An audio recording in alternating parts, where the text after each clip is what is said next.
Here's how to send text messages with special effects on iPhone. First of all, make sure to update your iOS to 18 or newer version. Now go to your message app and simply go to the conversation and now write the text or message.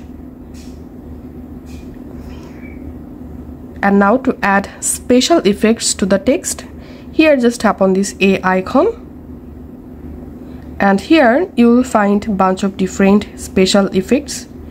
You can go ahead and select any of them, and here you can see the preview.